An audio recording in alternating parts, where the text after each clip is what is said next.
안녕하세요. 뵌지가 오래되었네요. 제가 지금까지 한 영상 작업에 대해서 돌아보고 앞으로의 제작 방향에 대해서 숙고하는 시간이 좀 필요했습니다. 제가 그동안 제작한 영상들을 다시 보면서 이러한 내용들이 제가 전부터 관심을 가져온 셀프 리더십으로 자연스럽게 수렴이 되고 있다는 것을 깨닫게 되었습니다. 갑자기 셀프 리더십은 또 뭐냐 이렇게 생각하실 분들이 계실 것 같아서 이에 대해서 좀 말씀을 드려보겠습니다. 저는 인성교육을 오랫동안 연구를 해보면서 미래 시대를 살아갈 아동, 청소년, 청년들을 위한 인성교육의 핵심은 그들이 자기 삶의 주인이 되어 삶을 스스로 이끌어갈 수 있는 안목과 실천 능력을 기를 수 있도록 안내해주는 일이라는 확신을 갖게 되었습니다.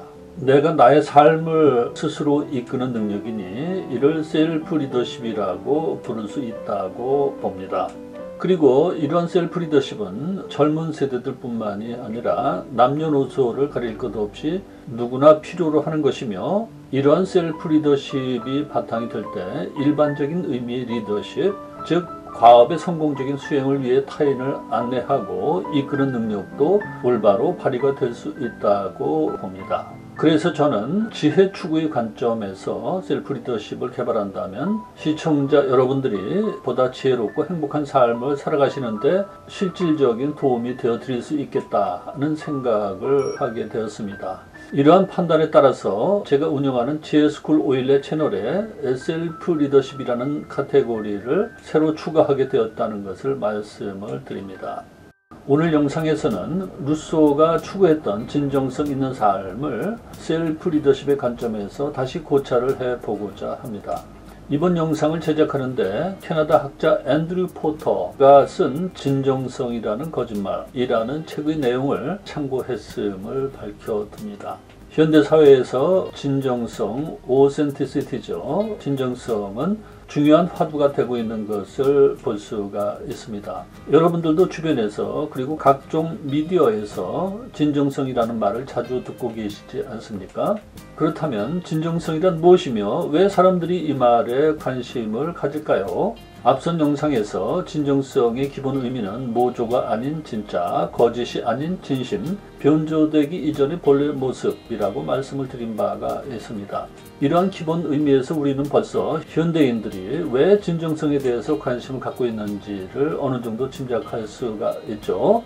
즉 현대사회에서는 모조, 거짓, 변조된 것들이 만연하고 있고, 나아가 이것들이 진짜, 진심, 본래 모습인 것처럼 행세를 하면서 우리를 혼란스럽게 하고 있기 때문입니다. 우리가 그 속에서 살고 거기에 익숙해 있으면서도 마음 한편으로는 뭔가 불편함을 느끼고 있고 무언가 중요한 것이 상실되어 버린 것 같은 느낌을 가지고 있지 않으십니까? 현대사회에서 상실되어 버린 그 무엇이 과연 무엇일까요? 자연스럽고 솔직한 것, 단순하고 순수하며 꾸밈이 없는 것, 윤리적인 것, 지속 가능한 것, 아름다운 것, 뿌리 깊은 것, 본래적인 것, 인간적인 것, 뭐 이런 것들이겠죠. 그리고 이런 모든 것들이 바로 진정성이라는 키워드로 수렴이 되고 있다고 볼 수가 있습니다. 그런데 진정성이 현대에 와서야 상실이 되었을까요? 그렇지 않죠. 루소는 이미 270여 년 전에 진정성을 상실한 스스로의 삶에 대해서 괴로워하면서 가식을 벗어던진 진짜 자기다운 삶이라는 화두를 던졌습니다. 루소는 고백이라는 자서전에서 자신이 어린 시절에 겪은 사건 하나를 소개하면서 이 사건이 자신으로 하여금 처음으로 삶의 진정성인 문제에 대해서 고민하도록 만들었다고 말을 하고 있습니다. 루소는 태어난 지 얼마 안 되어 모친을 여의었고 만 10세 때에는 아버지까지 피치 못할 사정이 되어서 집을 떠나버리는 바람에 그 이후로는 다른 사람들의 손에 맡겨져서 자랐는데, 한때 루소는 그의 사촌과 함께 개신교 목사인 랑베르시에 씨와 그의 누이 동생 랑베르시에 양에게 맡겨져서 양육을 받은 일이 있었습니다. 그러던 중 어느 날 랑베르시에 양의 머릿빛이 빗살이 다 부러진 채로 발견이 되었고, 이것이 어린 루소의 잘못으로 의심을 받게 되었습니다. 객관적인 정황상 그렇게 의심을 받을 만한 상황이었던 거죠.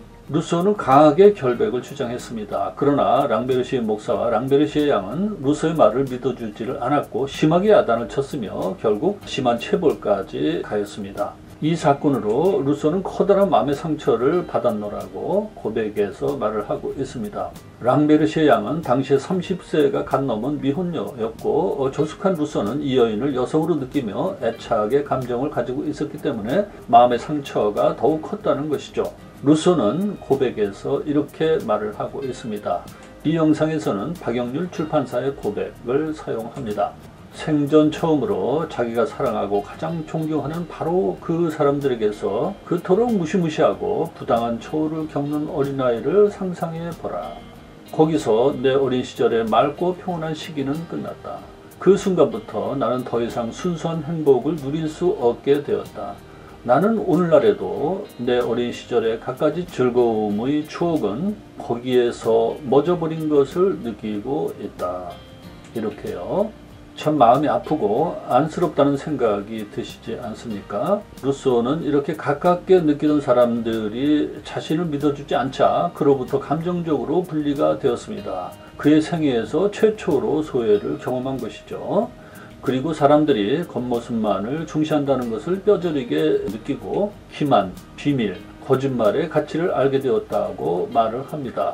어차피 세상은 보이는 것, 겉모양으로만 사람을 재단하는데 섣불리 진심을 내보이다가는 상처만 받게 되니 차라리 가면을 쓰고 본심을 감추는 것이 더 현명한 일이라고 생각을 하게 되었다는 것이죠. 그런데 나중에 알고 보니 이것이 사회의 보편적인 현상이 되어 있더라는 것입니다. 사회 상태 속에서 사람들은 서로에게 자신의 속내를 드러내는 것을 두려워합니다. 그래서 서로에 대해서 가면을 쓰고 가식으로 대하고 있으니 서로가 서로를 소외시키는 결과가 되는 거죠. 또한 그로 인해서 서로에게 소외를 당할 수밖에 없는 것입니다. 이렇게 가면을 쓰고 가식의 삶을 계속 살다 보면 그것이 자기 정체성처럼 되어버리면서 자신의 고유한 자아를 억압하고 무시를 하게 되죠. 이것이 자기 소외인 것이죠. 루소는 이러한 자기 소외의 악순환에서 벗어나서 진정한 자신으로 살아가는 길에 대해서 평생 고민을 하면서 살았습니다. 루소가 제안하는 진정성 있는 삶은 요컨대 자기 내면의 깊은 감정과 접촉하며 이 감정에 충실한 삶을 사는 것이었습니다. 물론 외부 환경의 자극을 받아 과도하게 부풀려지고 왜곡된 감정이 아닌 각자가 본래부터 지니고 있는 고유한 감정이 있다는 것이 루소의 전제죠. 이것을 루소는 자애심, 아모르 드 스와라고 부르는 것을 앞선 영상에서 보셨습니다.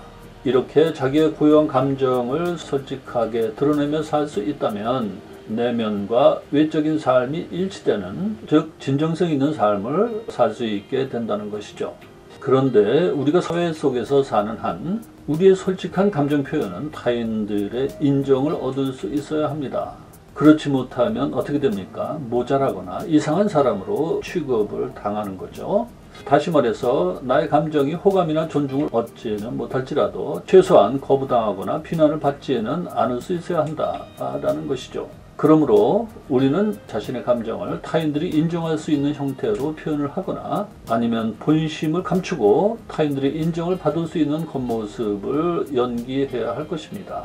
그런데 후자의 길은 진정성을 등지는 길이죠. 그래서 사회 속에서 진정성을 추구하는 길은 자신의 감정을 타인들의 인정을 받을 수 있는 형태로 표현을 하고자 노력을 하는 방법밖에는 없을 것입니다.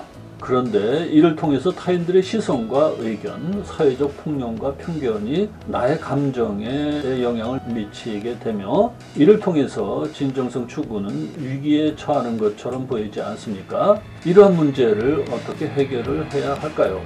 이에 대해서는 다음 영상에서 말씀을 드리도록 하겠습니다. 차가운 겨울 날씨에 건강 조심하시기 바라고요. 끝까지 시청해 주셔서 감사합니다.